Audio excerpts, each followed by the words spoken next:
right, it's 8:06. Back at trail here at Gooch Gap. Getting ready to see what happens. See something cool? I'll show you. So we have been steady climbing out of Gooch Gap. Starting to get some views. You can see we're going up. That's where we came from. Climbing up out of Gooch Gap only to drop back down into Woody Gap and then climb up Blood Mountain. But hey, that's the AT. Just taking my time and enjoying the weather. Beautiful weather today. I think there's a cloud in the sky. Not sure how well this comes out, if you can see it, but man, it's beautiful up there. There's like a little bitty cabin or some kind of leave me alone, I don't want to be bothered place somebody's got in the middle of nowhere. Pretty cool. What's up, everybody? Just thought I'd take a minute and talk about Above the Clouds Hostel. So it was a really good stay last night. I stayed in a bunk. It was that bottom bunk I showed on the video. I don't know if you were paying attention or not, but that was the one I was in. It was nice. Mattress was like super comfortable. I slept like a bear. If anybody else around me was snoring, I don't know, because I was out. But yeah, so it was really cool. Got there, got a shower, did laundry. So what's that Brooks and Dunn song? I'm a brand new man. Yeah, something like that. This morning we got up, they cooked breakfast, had some scrambled eggs and some like roasted potatoes and some toast. Really good. Got a big climb up Blood Mountain today, so hoping that that good hot breakfast helped fuel me, get me up there. But it was super clean. Man, just everybody there was great. Even the other guests, just everybody just super cool. But if you're ever interested in doing like a section of the AT, there were some people that are doing this.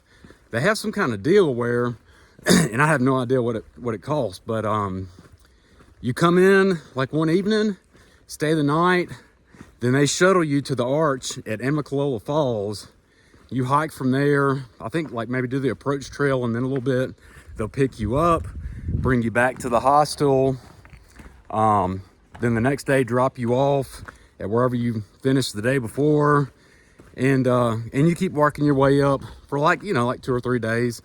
Most people I saw there were trying to do the section between the arches at Amicalola Falls and to Neels Gap was their final destination, which is about 30 miles. But these are people that love to hike, but didn't necessarily like to camp. And if you're doing a day hike like that every day, you don't have to have as much gear. You just take a day bag or a day pack or whatever. But anyway, that was neat. There was people from like, I don't know, the Midwest, like the South Dakota, Minnesota area, I think Ohio, Kansas. I mean, just like all over the place that they traveled down here to check it out. But anyway, it was a super cool place. Glad I got to experience it. And that's it for now. Just going down, heading down into Woody Gap. Well, I thought a few minutes ago we were climbing down into Woody Gap, but we weren't. Apparently, that ridge I was on before, that was what you call a false summit. And I don't sit here and stare at my phone the whole time and look at the map. Just follow the blazes. But just came to a little viewpoint up here at the top of this next ridge. Let's go check it out.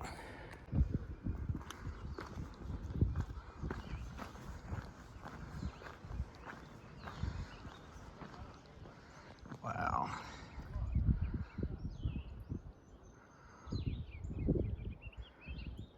Really like the first good view I've had. Pretty cool. What's up, everybody? So I had somebody in the comment section ask me why do they weigh your pack and why do they record it? And I really don't know. They don't tell you why they do that, and I didn't ask. But I would imagine they record it probably just to have statistical data.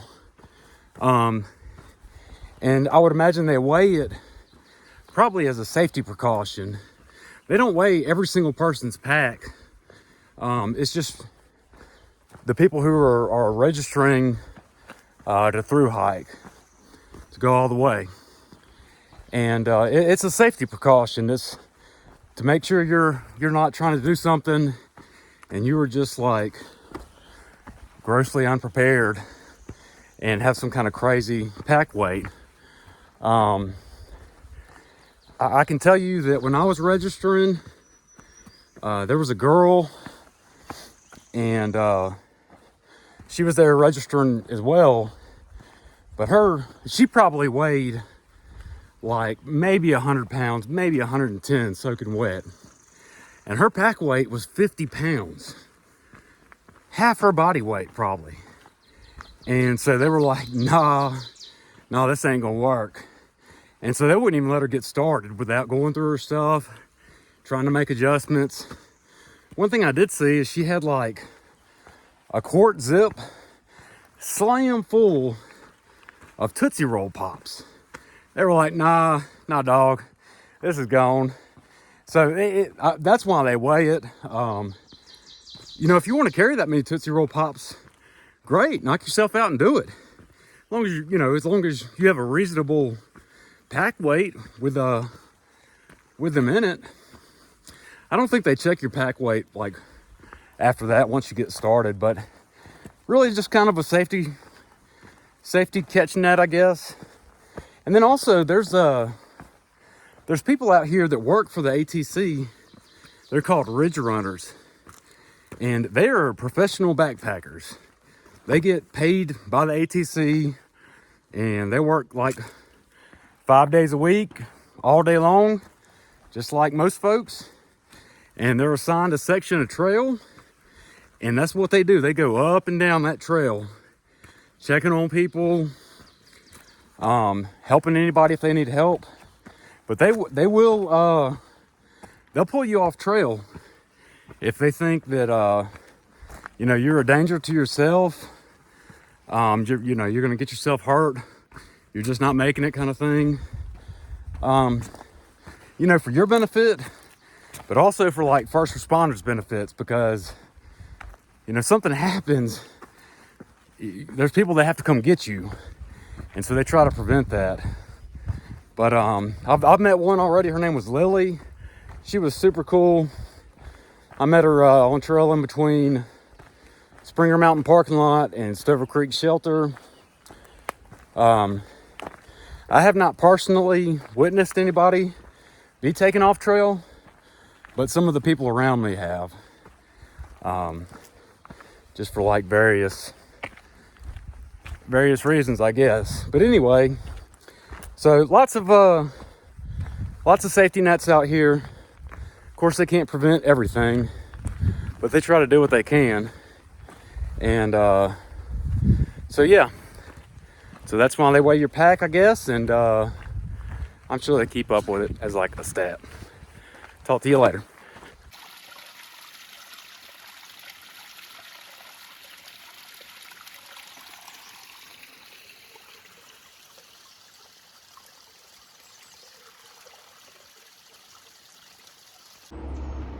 And you can see it in the distance there. That's coming up on Woody Gap. This is Woody Gap, everybody. That's where the trail dumps you out. Got some trash cans here. Dumped all my trash at the hostel last night, so I'm good. Pretty good sized parking lot though. Got a nice little view over here.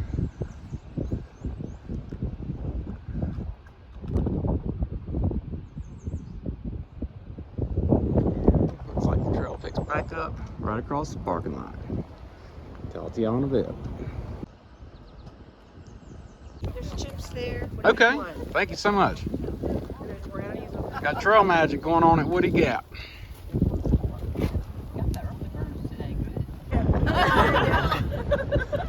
Thank you so much.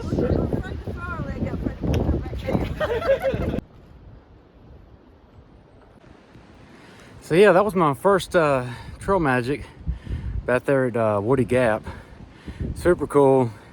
So trail magic, if you don't know, is there are these people called trail angels, and they'll set up in little gaps like that every once in a while.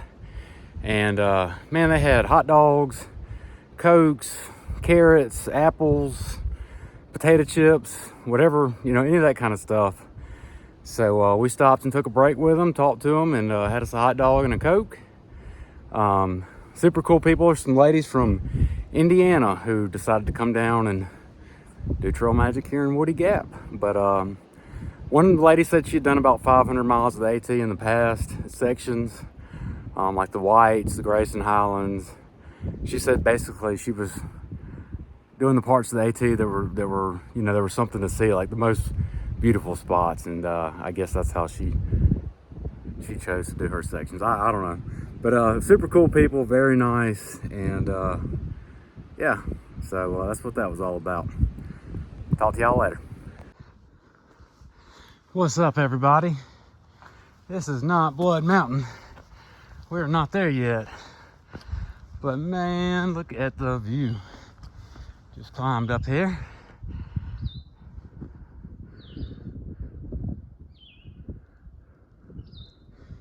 Tell you, you're up high. And that's what you got going on.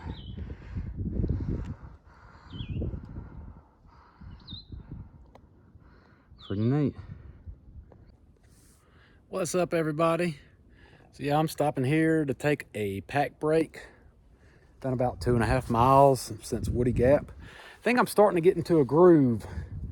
About 2.5 miles. It seems I didn't set that routine, but that seems to be about how often I'm stopping, take the pack off, just chill out for a minute, and man, it makes you feel good. You're still making good time.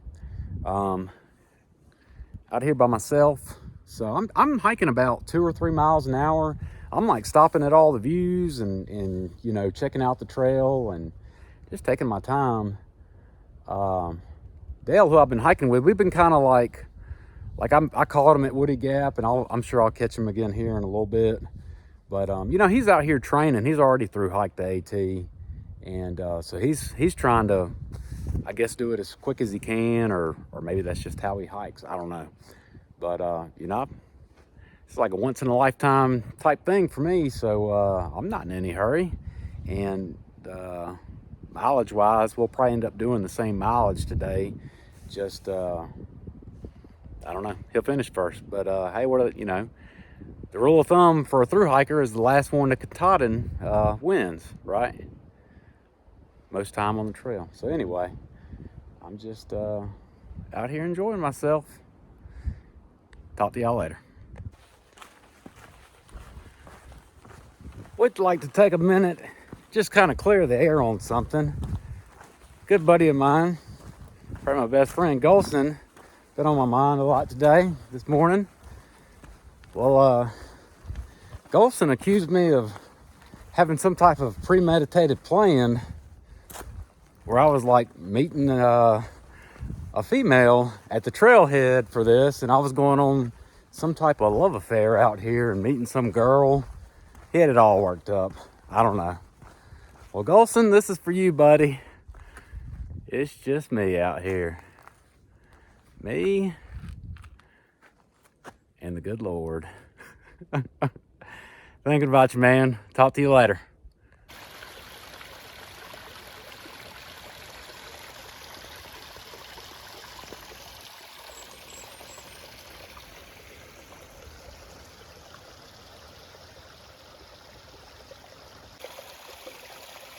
What's up?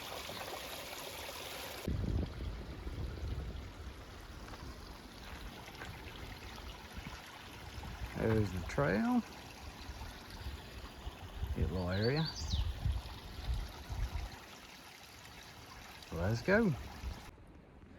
All right, we're at Lance Creek. I think it's called Lance Creek Restoration Area.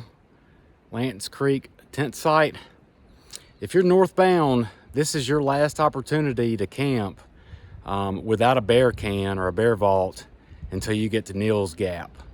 We're about to hit Jared Gap here in just a minute. I think like maybe 0.2 from here, something like that. And between Jared Gap and Neels Gap to camp is required that you have a bear vault or bear canister, or otherwise I think you can get a pretty hefty ticket, and I'm pretty sure they check. So anyway, I'm just hiking through it. I think it's like a 5-mile stretch, something like that. But anyway, that's what lots of people do. Lots of people just push on through it. I do know there's one person that I've met so far that's carrying a bear can or a bear vault. They're from like Massachusetts. They said they were going to stop and camp, I think on top of Blood Mountain. But they've got a bear vault, and I don't think a lot of people do that are section hiking or through hiking. It's, I think, mainly people camp up there, probably that just drive in, hike up there, spend the night, come back down. But I don't know. But anyway, that's the plan. See y'all in a bit. Also, there's a reason why yeah, the bear vaults are required in that area if you hadn't put two and two together. So Blood Mountain, Cocaine Bear, any of that stuff ring a bell? Yeah, almost lost it there for a minute. But anyway, so if I see the Cocaine Bear, I will let y'all know. I haven't seen that movie yet, but sometime when I'm on trail, if I take a zero and go into town, I plan on watching that at some point if I can find it. By the way, the lingo, I can go over that real quick if you're gonna follow along. Taking a zero is kind of like what it sounds, 0 miles for the day. That'd be like a day spent in town at a hotel, or maybe at a hostel, maybe even at a tent site, just in your tent, but just taking a day off, 0 miles. The other thing is a Nero, kind of like zero, but near 0 miles. That would be like hiking 2 or 3 miles to get to a shuttle or a town, and then taking the rest of the day off. So you'd be done at like 9 or 10 o'clock in the morning, and then have the whole rest of the day off. There's what's called a lash. Some people do a lash. It stands for long ass section hike. What else is there? That's all I can think of for right now. Oh, a Nobo, northbound, Sobo, southbound. A flip-flopper would be somebody who starts anywhere in the kind of in the middle of the trail, and like say hikes down to Amicalola, shuttles to Atlanta, gets on a plane, flips back up to wherever they started, and then hikes northbound the rest of the way. Harper's Ferry is a popular place for flip-floppers because it's kind of near the middle of the trail, near the halfway point. Damascus, Virginia, some people flip-flop out of there. Really just wherever you want to make it. But yeah, so that's how that works. And I think that's it for now. Talk to y'all later. So yeah, I wasn't paying attention, just kind of trucking right along. Trail's been pretty well marked, and I don't know, somehow or another I got off on some kind of side trail and just hiked a 1/4 mile for nothing. But anyway, I just made it back to the AT. You can tell the pack's gone. Pack came off for this one. Take a break, and yep, we'll get started here in a minute. Talk to y'all later. I'm climbing up out of Lance Creek, trying to get up to Jared Gap. Where we come from. A little bit of a view out there. You see we're going up. All right, so we're here at Jared Gap. I think I might have said earlier that it was 0.2 away. Yeah, that was my early stages setting in. It was 2 miles away, a little over 2 miles. So I guess I got the point mixed up. It was 2 point something, not 0.2 anything. But it was a good little hike. And now we go up Blood Mountain. See you soon.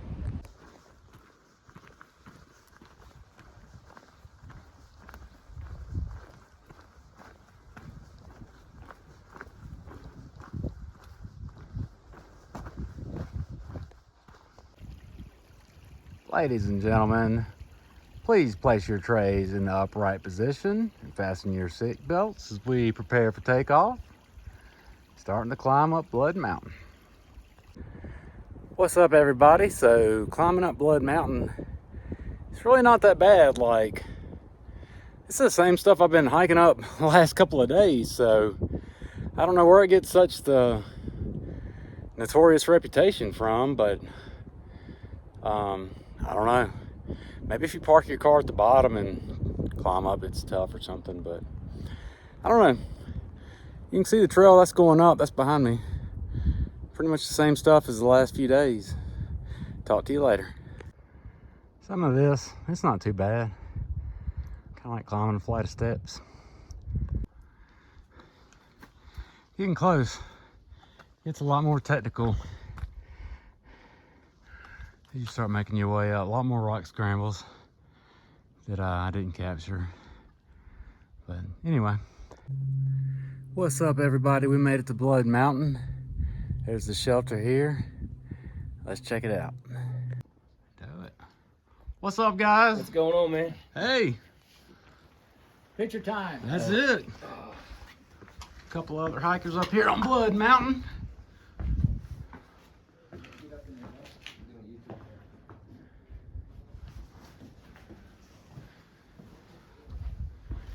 Nice little shelter here. You can camp in here, but like I said, you gotta have a bear canister, bear vault. Stay in here. It's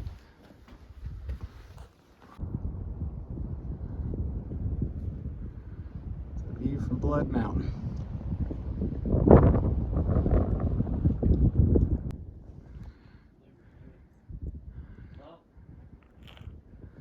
Perfect weather today. Almost perfect. It's a little hazy. On a super clear day, they say you can see Atlanta, the skyline of Atlanta from here. Not today. Still super pretty.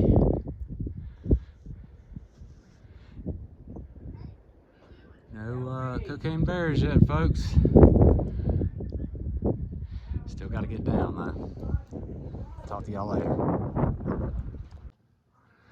All right, see you later, Blood Mountain. Now we got a 2.4 mile descent down into Neels Gap. So this is coming down, definitely a lot more technical on this side. Plus you got gravity working against you. Trying not to jack up a leg or an ankle or anything like that. Sometimes coming down could be more dangerous than coming up, for sure. So just because you get up, you still got to get down. Talk to y'all later. Okay, ladies and gentlemen, this is the trail currently. Not much of one. Huge rock scramble. I didn't capture hardly any of it. Just trying to push my way through it, me and 2 or 3 other guys. And yeah, it's wild. Maybe it gets a little bit better after that. Maybe not, I don't know. But I'm taking a break, so I just busted my butt. But yeah, fun stuff. So yeah, I just came down that for a while. Like literally walking down on boulders, and like half of them shift when you step onto them. Wild stuff. So if you were going southbound, you would have to climb all that, plus like all this other crazy stuff I've been coming down. And that's where we're heading, so maybe out of the boulder field. Crazy stuff.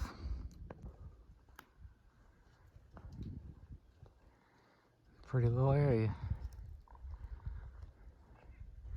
Still coming down the mountain. What's up, everybody? Finally got out of that huge rock scramble and back to some somewhat normal trail. Hiking down into Neels Gap, not far from making it there.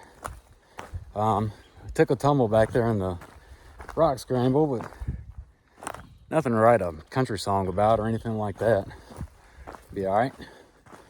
Don't have any scrapes or not bleeding, nothing like that. It was minor, so all is well. But yeah, so Neels Gap is pretty neat. There's an outfitter there called Mountain Crossings, and they're also known as like the AT shakedown spot if you're northbound, because I guess they figure by the time you make it this far, you should know like what works for you, what doesn't work for you. I mean, they sell everything. They sell new packs, new sleeping bags, pretty much you name it, I think they got it. They got a resupply there if you need food. Pretty good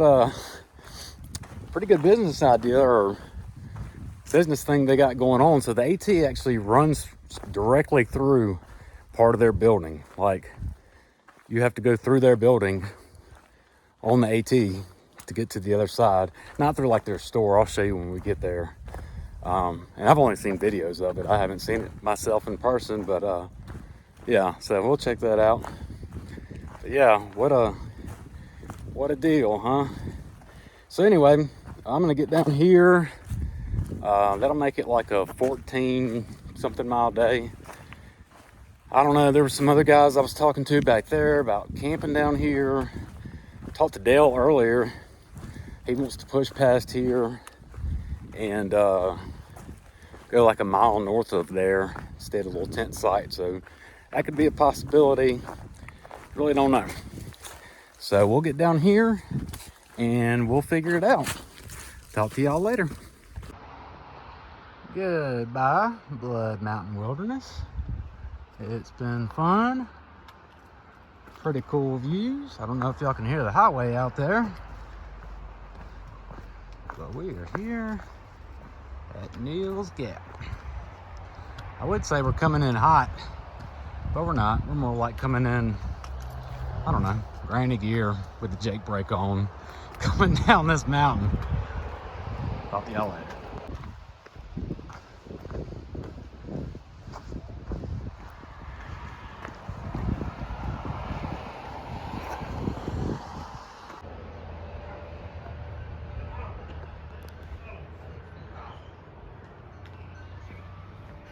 Oh, sorry.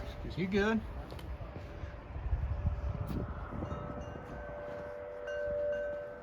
Neels Gap.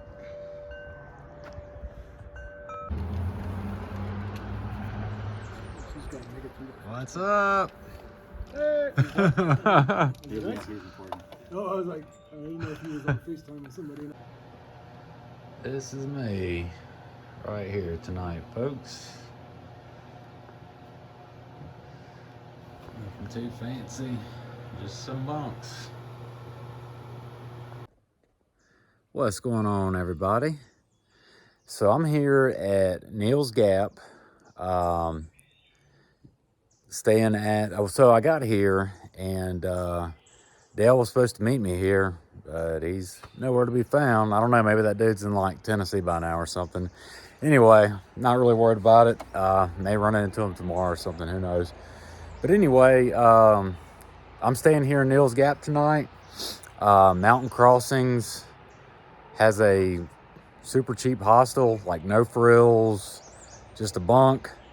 And if you think a boys' locker room, high school boys' locker room smells bad, you need to come to this place. Anyway, it's somewhere to sleep.